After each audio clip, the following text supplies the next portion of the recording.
Bienvenida, Alba, ¿cómo estamos?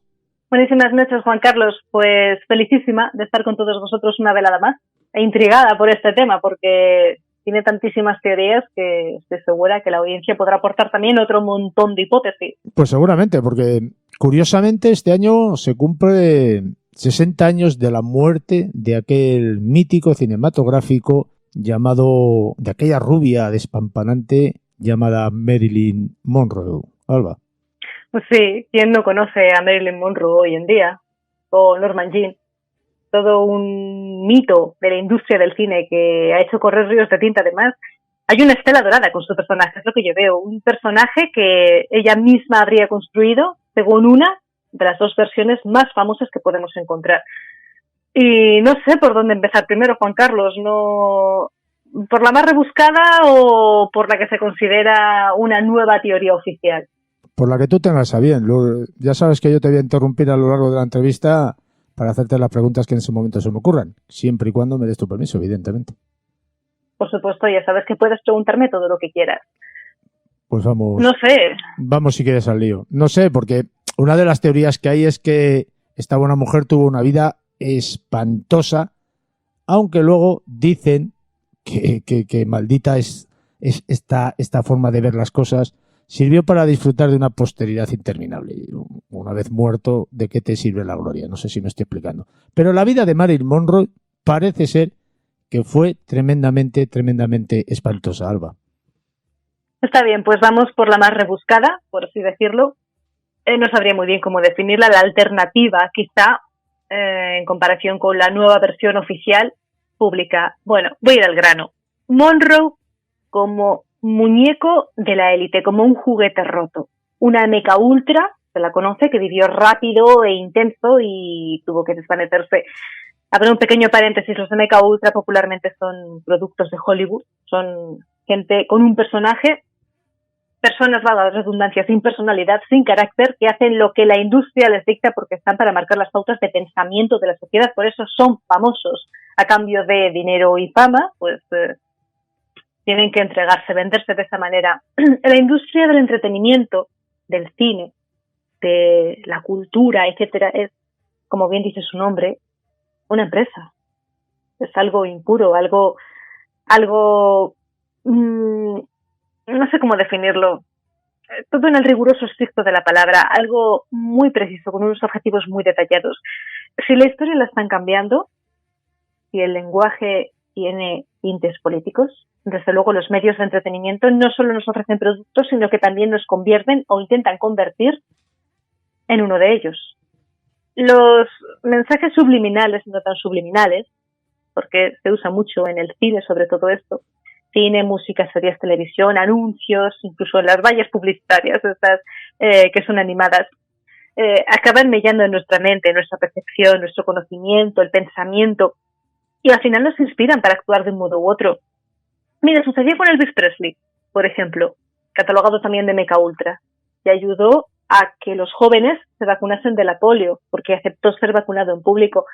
Esto fue en el año 56. Así que no es nuevo, por lo que vemos, utilizar a un influencer, como se les dice, para que la gente dé por válidos unos valores o actitudes. Y con Monroe habría sucedido algo similar. Claro, en este caso, y por haber sido una mujer, su misión habría sido alcanzar la meta de la sexualización, hiperelevada, extrema, hasta hacer una caricatura. Porque el personaje que le habían obligado a tomar sería el de rubia ingenua, dulce incluso, casi aniñada, muy inocente. Sus películas tenían guiños y críticas también hacia el sistema. Como decir que a los hombres no les gustan que las mujeres sean inteligentes todo el rato. Esto ya aparte de lo que tú y yo pensamos, Juan Carlos. Los hombres no son sinvergüenzas por el mero hecho de ser hombres. Bueno. Depende de la ley. Cuidado. Claro, es que mi opinión, por ejemplo, es la misma que la tuya. que depende de la ley. Que por el mero hecho de ser hombres, pues nuestros compañeros masculinos no son ni potenciales violadores, ni asesinos, pero bueno, yo también es que soy una mujer un poco extraña. No, tú eres una mujer como tiene que ser, que ve las cosas de una forma coherente, sin menospreciar ni discriminar a nadie por el mero hecho del sexo que tenga esa persona en su vida. No sé si me estoy explicando. O sea, pero vamos a seguir este tema, vamos a dejar este tema, mejor dicho, este tema espinoso, que nos hemos desvirtuado un poquito del tema principal, Alba. Bueno, el caso es que quizá esta película pueda ser también, este guiño que se hace en la película que hemos mencionado, pueda ser una crítica hacia Hollywood, porque este sitio siempre se ha caracterizado por estar lleno de maldad, de narcisismo, satanismo incluso, hago un guiño a Mel Gibson, materialismo, una caza constante hacia el más débil. Quien conozca algunas de las películas de Monroe sabrá interpretar otros tantísimos mensajes llamativos.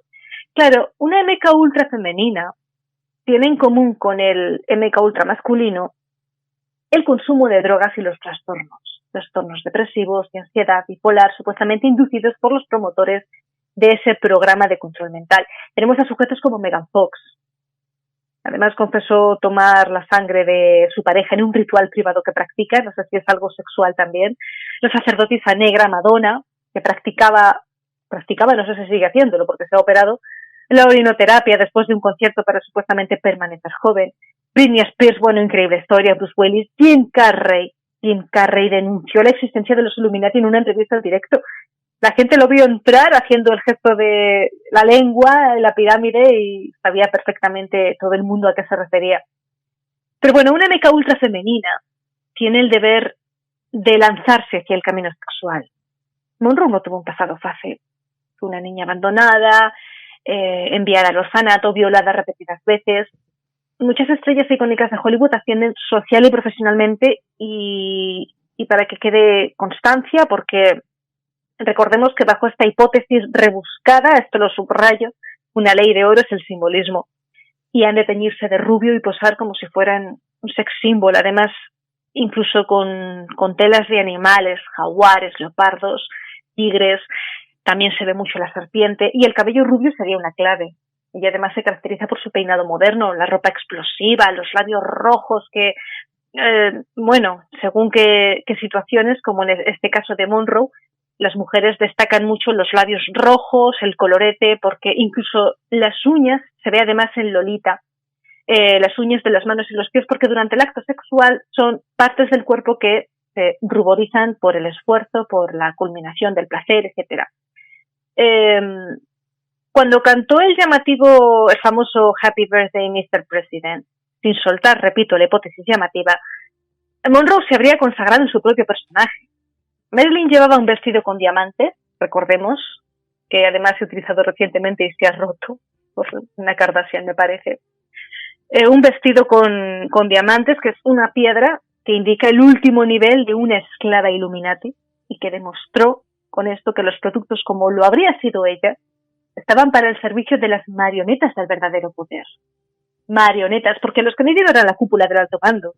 Los que de verdad gobiernan en todo esto que estamos viviendo, esta realidad estipulada por los límites que intentan imponer en nuestra mente, no se dan a conocer. ¿Y por qué habría muerto?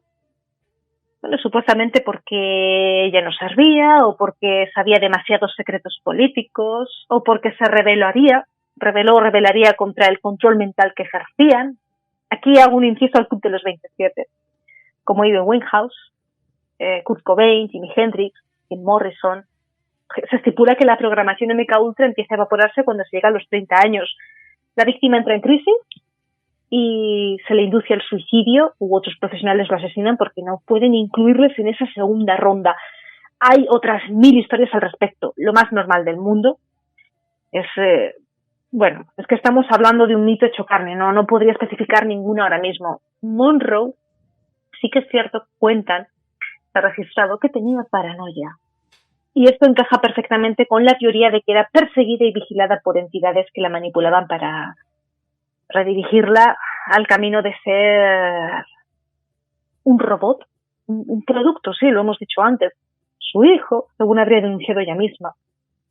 Recordemos que se quedó embarazada pero perdió al bebé. Habría sido robado por la industria. Perdóname, que no te he entendido. ¿Habría sido robado por la industria del espectáculo? Vale, digamos, vale. Los que están al servicio de los Illuminati. Que la teoría oficial dice que no, que ella misma abortó semanas antes de suicidarse. Pero bueno, luego entraremos en eso. Y bueno, a esto se aferra, ¿no? Hollywood, de familias desestructuradas, de niños rotos, de esa soledad que tanto quema por dentro, del dolor. Es lo que infringen ellos mismos. El precio a pagar por la fama, que lo hemos dicho antes, es entregarnos en cuerpo, mente y alma. Porque hay muchas sectas. De modo que, en resumidas cuentas, esta teoría defiende que ella era otra esclava del control mental y al final falleció porque su vida y sus últimos días ya estaban escritos y programados. Aprovecho, llego un poco de spam, con permiso. Ya realicé un programa en el que trato esta teoría mucho más en profundidad, con los diarios de la actriz, traduciendo un montón de documentación de Estados Unidos, disponible en iVoox y llamado Marilyn Monroe, el juguete de la élite. Y también recomiendo la revista Rasgando la penumbra, disponible en Amazon, que ha salido el número 2 hace poco, enfocado en ciertas prácticas de los más poderosos. Tiene jugo. Y Juan Carlos, tendrás que participar en breve, no te vas a escapar. Así que... Ya sabes que todo lo que me mandéis, entre comillas, para mí es un orgullo y un placer poder realizar esa colaboración. Y además que es que nunca dejas indiferente a nadie. Pues muchísimas gracias por tu palabra, Salva, pero hoy no soy yo el protagonista, así que seguimos con el tema si te parece bien. Sí, claro, por supuesto. No sabría si meterme ya en esta nueva teoría oficial que se ha dado respecto a Monroe o... Bueno, si me permites un pequeño inciso, dentro de todo aquel oscuro misterio de la muerte de Marilyn Monroe, decían que, bueno, hay aquellos que afirman que todavía vive, que es una versión un poquitín más extraña, por así decirlo, que andaban detrás de ello, entre otros, los Kennedy, fíjate lo que te estoy diciendo, la CIA, la mafia y un montón de personajes y de asociaciones gubernamentales un poquitín como la CIA, ¿no? Estas asociaciones que van un poquitín más por libre que de la mano del gobierno. Detrás de todo aquel misterio que rodea a la muerte de Marilyn Monroe, Alba. Sí, porque ella decían que sabía mucho de política dado a sus escarceos y sus visitas conyugales hacia hombres muy poderosos. E incluso hay una anécdota que insiste en que Monroe, cuando se sentaba cerca de los Kennedy, por ejemplo, y les escuchaba hablar de política, ella tomaba notas, porque no se sentía lo suficientemente inteligente como para comprender la conversación que estaban tratando o como para participar siquiera o incluso retener algo de todo lo que ahí se exponía. Entonces ella lo apuntaba en un papel. Luego lo estudiaría o investigaría o preguntaría a quien fuera. Pero, ojo, qué peligroso, ¿no? Tener algo apuntado en un papel. Como, por ejemplo, debates o discusiones de la política interna. Bueno, y la información que tenía en ese papel es poder. Por lo tanto, muchos, a lo mejor en ese sentido, cuando se dieron cuenta de que ella podría tener determinadas notas guardadas con determinadas cosas que ellos, porque a lo mejor la habían menospreciado, consideraban que no iba a tener la capacidad de poderlo usar, se dieron cuenta de que era muy peligroso a lo mejor lo que tenía ella guardado. Es una hipótesis que te estoy planteando.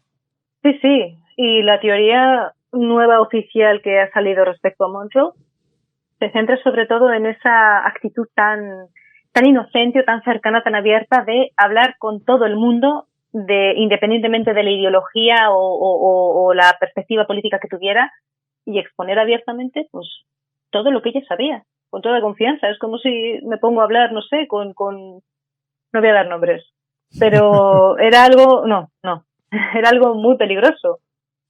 Y bueno, me veo obligada a hacer mención al documental que se ha publicado recientemente, llamado El misterio de Marilyn Monroe, las cintas inéditas, porque se aportan una serie de pruebas que a la audiencia, si le interesa, por supuesto, le puede ayudar a formar una opinión un poco más fría, más básica. No lo digo en el mal sentido, por supuesto, que conviene conocer puntos contrarios para luego formarnos una opinión propia.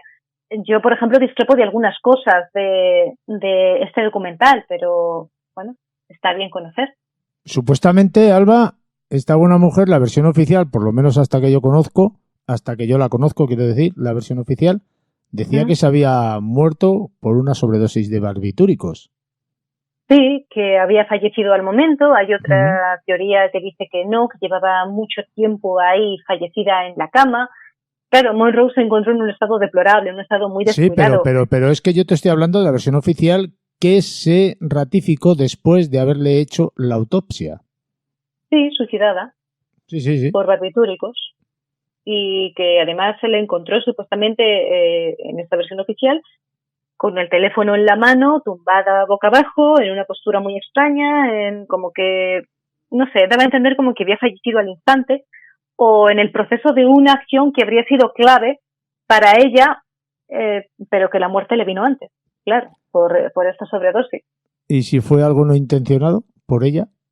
También se ha barajado, porque ella habría estado sumida en una profunda depresión un par de meses antes de su fallecimiento. Quiero decir que si la sobredosis esa no fue producto de una voluntariedad por su parte, sino por un descuido o un accidente, que tomó demasiadas pastillas de las que debería de haber tomado en ese momento. Algo inconsciente, quiero decir. Sí, descuido, vamos, que pudiera bueno, ser, ¿no? Hay a veces que se te va la olla y no sabes si te has tomado una pastilla, 2 o 3. La gente que toma pastillas, yo por suerte no tomo ninguna. Sí, claro, como Elvis Presley, por ejemplo, ¿no? Por ejemplo. El caso de Monroe, que supuestamente falleció de la nada sentado en el inodoro, y que las últimas palabras que escuchó Elvis de su mujer fue: no te duermas en la taza del baño. Aunque nos riamos un poco, fue tremendamente traumático, pero bueno. Que también dicen que sigue vivo. Sí, bueno, y que vive en Marte, ¿no? No sé dónde. En Argentina o en una isla con Hitler y Michael Jackson. No tienen una isla para ellos solos. Esto es ironía, ¿eh? Ya. Y, volviendo al tema, al principio del documental sí que aparece, ya que hablamos de muertes, aparece una imagen muy llamativa, al menos para mí, que es la foto de Monroe, que es difícil encontrarla a día de hoy, creo, tachada con una cruz roja, que tacha el rostro de la actriz. Esto se ha visto en otros personajes famosos que habrían cumplido su mismo patrón. El patrón de un productor revolucionario, un influencer, para que nos entendamos, que tiene una misión y que al cumplirla debe morir. Pero bueno, voy a limitarme, ya que entramos en la versión oficial y modosita, voy a limitarme a la lógica más escrupulosa e inocente. Vale. Antes de echar mano del documental, creo que voy a remarcar que todos los expertos, y no tan expertos, coinciden en que sí o sí ella tenía problemas mentales, ella no estaba bien. A día de hoy se sigue discutiendo qué padecía, si episodios de disociación, si depresión, si paranoia, pero ella no estaba bien de niña, para empezar. Recordemos su infancia llena de abusos y abandonos. Siempre le llamó la atención ser actriz porque lo veía algo mágico, una profesión que permitía viajar, que permitía conocer, una profesión creativa, libre, que permitía divertirse también. Dura, pero bueno, era su pasión. Partimos de que desde niña, 12 años o así, se esperaba una cosa y conforme iba teniendo el éxito que ella soñaba, se cercioraba de que era otra. Se la consideraba de adulta, iba a decir, sí, 18, 20 años, se le consideraba una pánfila, ingenua, pero nada más lejos. Marilyn, por lo visto, era una trabajadora nata. Acorde a testimonios cercanos, tenía un talento brillante. Cuando salía de trabajar iba a estudiar dramatización, iba a clases de interpretación, nunca desconectaba. Su vida era su trabajo. Esto me parece muy inspirador, me parece bellísimo, pero para que se le abriese la puerta al reconocimiento, tuvo que hacer un pequeño sacrificio. A ver cómo lo explico. Mira, Juan Carlos, cuando ella estaba iniciándose en el espectáculo, le facilitaron una lista de los hombres con los que era conveniente acostar. Más o menos todos lo habíamos entendido, ¿eh? Vale. A ver, antes todo lo movía el sexo. Sí. Pero actualmente sería el dinero. Bueno, es que como dice el refrán, que nadie le amarga un dulce, claro. Pero el problema es cuando se da el abuso, sobre todo a los niños. Pero ese es otro tema. Ella quería ser actriz, quería que la tomaran en serio y por lo visto se habría aprovechado del sistema para eso. Y los informes psiquiátricos estipulaban que padecía, años más tarde, de reacciones paranoides y de una hipersexualización en la que se refugiaba. Mira, esta anécdota es algo fuerte. En una fiesta a la que ella asistió, jugaron a decir que era lo que más le apetecería hacer si pudiese. Hay gente que comentó, yo visitar las Islas Bahamas, pues yo comprarme un Lamborghini, pues yo... ¿Sabes lo que dijo ella? Sorpréndeme. Dijo, lo que más me apetece ahora mismo es ponerme una peluca negra, entrar al bar con mi padre, tener sexo con él y luego al acabar decirle qué se siente al tener una hija con la que has hecho el amor. Qué fuerte. Cuando me enteré, es que me quedé helada. Claro, yo no me imaginaba que iban los tiros por ahí. Ah, no, uy. No. Yo pensé que cuando has dicho ponerme una peluca negra y entrar en un bar donde nadie me reconociese. Entrar al bar con mi padre. Ya, pero yo pensaba que iban los tiros porque para mantenerse un poquitín en el anonimato y vivir esa experiencia de no ser reconocida por nadie. Está bien que te mantengas puro, Juan Carlos. Uno de los dos tiene que hacerlo. Qué malilla eres. Es que yo ya he visto de todo, he oído y leído de todo y yo ya estoy curada de espanto y me puedo esperar lo más retorcido y lo peor. A ver, en parte, jolín, voy a hacer un poco de abogada del diablo, no sé cómo decirlo. Mira, los profesionales afirman que esta actitud es normal en alguien que no recibió la suficiente validación como las circunstancias que Marilyn sufrió. Nadie le dijo nunca lo importante que era en la vida de una persona. No se le dio amor, no se le dio cariño, no se le dio atención, no se le dijo que era buena persona o talentosa. Todo eso se veía reflejado en sus diarios. Constantemente escribía cosas como no valgo para nada, soy un desperdicio, nada de lo que hago es suficientemente bueno, mi trabajo me aburre. Había una autoexigencia demasiado severa, todo giraba en torno al sexo con ella. Y a hombres poderosos, claro, pensémoslo, desde los 20 y pico, más o menos, ya estaba en la cama de hombres famosos y ricos. A mí me parece fantástico que cada cual se acueste con quien desee, sin abuso y entre adultos, pero en un mundo tan criticado como Hollywood o las empresas de gigantes, las emociones son un detalle más a lidiar desde el punto de vista del negocio, y esto repercutía en ella. Estaba obsesionada con conocer a su padre y no podía dejar de pensar en los abusos sufridos. Se la tildaba de psicótica. Y esto repercutía en su comportamiento. Hombres pero que le hacían daño. Pero que estamos hablando de abusos sufridos por su padre. Lo que se habría documentado más que por su padre, por las casas de acogida, por los orfanatos, y ya no solamente abusos sexuales, también sí, abuso familiar, abuso emocional, sentimental, porque su madre además acabó ingresada en un psiquiátrico. Y una de las cosas que ella repetía a Marilyn cuando la metieron por primera vez en un orfanato era, claro, entre lágrimas, una niña: yo no soy una niña abandonada, yo tengo mamá. Y cada vez que entraba un hombre adulto al orfanato a visitar a alguien o incluso un empleado, ese es un papá. Y en el caso de una mujer, esa es una mamá. Veía las figuras de autoridad como mamá o papá y de ahí no se le sacaba. Entonces, claro, eso también es una forma de sufrir una situación traumática, no solamente una violación, que también la sufrió. Y a eso le sumas que crece y los hombres que se le acercan, que supuestamente serían pues personas que la aman, que sienten amor por ella, realmente buscaban atacarla, someterla, dominarla, le hacían daño, le querían quitar de su carrera, apartarla de su sala de éxito, pues ya es que la pesadilla continúa y es que se agranda. Cuando Monroe se casó con Arthur Miller, se ve todo esto reflejado. Tuvieron muchas peleas por su posición. Hubo, no sé si decir palizas hacia ella, pero sí violencia verbal y física, zarandeos, bofetada. Una vez encontraron una nota del señor Miller que decía de su entonces esposa Marilyn que aunque ella parecía un ángel, no lo era, porque ella era una mujer normal como todas, una mujer normal y corriente, porque tenía muchas imperfecciones y que se había equivocado casándose, acercándose a ella, y que era una furcia. Qué fuerte esto último, ¿no? No lo expuso con estas palabras, fue mucho más irrespetuoso, pero creo que nos podemos hacer una idea. Pero que lo dio a entender, vamos. Se puede decir muchas cosas de manera distintas, no con una palabra específica. No, más que darlo a entender, lo dijo tal cual con todas las letras. Pero encontrarte una nota así de tu marido, siendo que tu marido dice todo esto de ti porque tú estás trabajando y tu marido no quiere que trabajes, es muy doloroso. Esto es algo que se da bastante en psicología, lo típico. Niñas que han crecido sin apoyo paterno, que no han tenido esa figura de autoridad o la han tenido, pero ha sido demasiado inflexible, que nunca han recibido apoyo, que han sido abusadas pues física, emocional, sexualmente.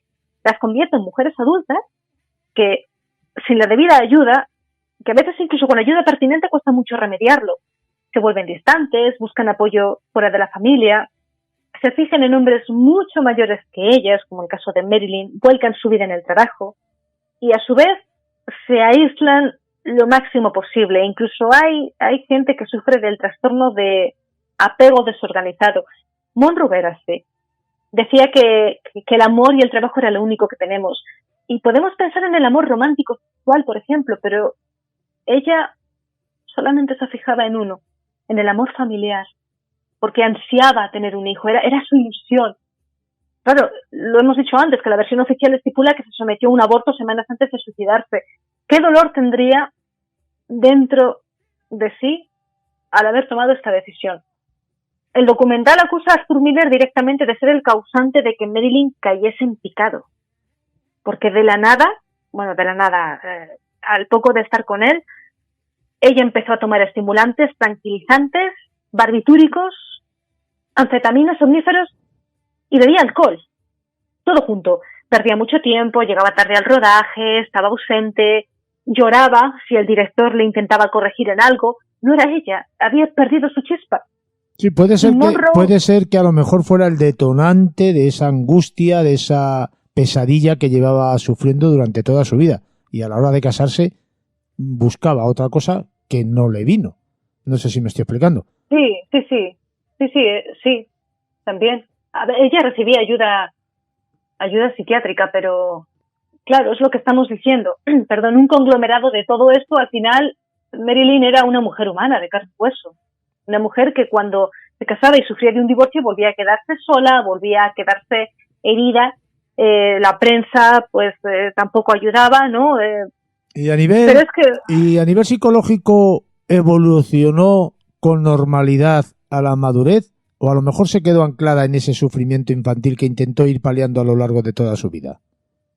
Lo segundo, porque el personaje que ella habría construido era una manera de mimetizarse un escudo para poder afrontar todos estos traumas que de vez en cuando le venían de memoria. E incluso hay amigas suyas que la definen como una amistad lejana. Que trababas una confianza con ella, todo era genial, era una persona cercana, una persona simpática. Marilyn era una chica muy agradable, humilde, sencilla. No era envidiosa tampoco, no competía, no tenía rabia, pero cuando profesionalmente evolucionaba o le venía un proyecto, dejaba de lado todas esas amistades, incluso amistades veteranas. Se iba con el nuevo círculo, repetía el mismo comportamiento, no iba haciendo daño a nadie, pero era como una manera de protegerse, un escudo, adaptarse a las circunstancias que le venían, y si eso suponía cambiar de amistades, pues lo hacía. Mantenía esa frialdad, al menos públicamente, porque, claro, quién sabe lo que sentiría ella o lo que le vendría por la cabeza. A nivel individual, dentro de la soledad de ella misma. Que cuidadito, que uno se puede envalentonar exteriormente hablando, pero luego la realidad que tiene dentro la vive cuando está a solas. Ojito, y ahí es cuando afloran todos esos problemas que estamos mencionando a nivel psicológico que pudieran dar explicación, por ejemplo, a esa teoría que dice que llegó a suicidarse. Que por otro lado, ahora que dices de la soledad, Marilyn ansiaba quedarse sola también. No encontraba un momento de tranquilidad o de intimidad. Es algo que además ha dicho en muchas entrevistas, que todo el mundo necesita un hogar y necesita momentos, necesita su espacio. Por eso cuando ella por primera vez se compró una casa estaba eufórica. Lo veía como un refugio y una manera en la que poder escucharse a sí misma. Entonces, súmale todo eso también, el no tener intimidad para poder pensar, reflexionar, sentir. Como dicen, la procesión se lleva por dentro. Y luego, el tren de vida, la imagen pública que daba. Monroe usaba dentadura postiza. Eso lo sabe. 36 años que falleció. Eso lo sabe muy poquita gente, ya te lo digo yo. Sí.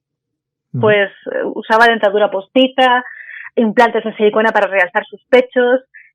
Incluso decían que tenía problemas de cadera porque ese voluptuoso movimiento de cintura, de trasero, lo conseguía recortando unos milímetros una punta un taconcito. Un tacón lo cogía normal y el otro lo recortaba. Y así esa diferencia, que era muy sutil, lo que hacía era facilitarle ese bamboleo de caderas. eso acaba pasando factura, sobre todo si estás horas y horas, días y días grabando. Ya de por sí usar tacones tiene sus secuelas, aunque imagínate si los alteramos así. Y se la encontró muerta muy descuidada, por lo visto sin teñir el cabello, sucia, sin depilar las piernas. A mí todo esto me parece natural en una persona, pero se criticó además a los profesionales que se encargaron de manejar su cadáver porque remarcaron su mal estado de una manera tan despectiva, tan burlesca, se ensañaron, fueron extremadamente irrespetuosos.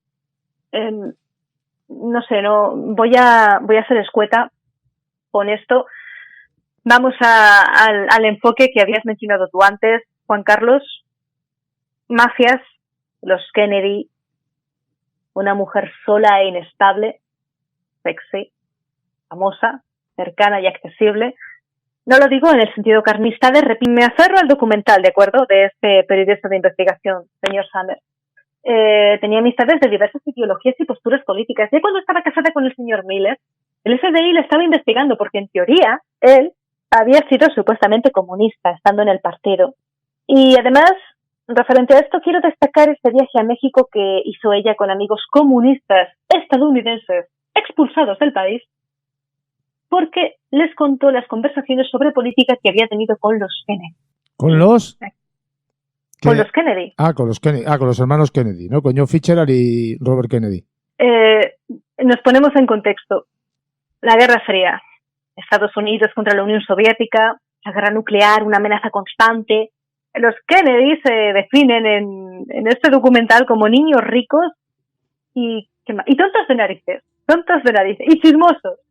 Y a su vez, su entorno describía a Monroe como, permítame que mire, izquierdista redomada, concisa y convencida. Claro, ¿cuál fue el punto final de toda su historia? Que se estaba dejando a sí misma, que ella misma se estaba permitiendo apagarse. Pero todo explotó para ella, lo que dio la vuelta a su mundo, cuando confesó sentirse usada por los Kennedy.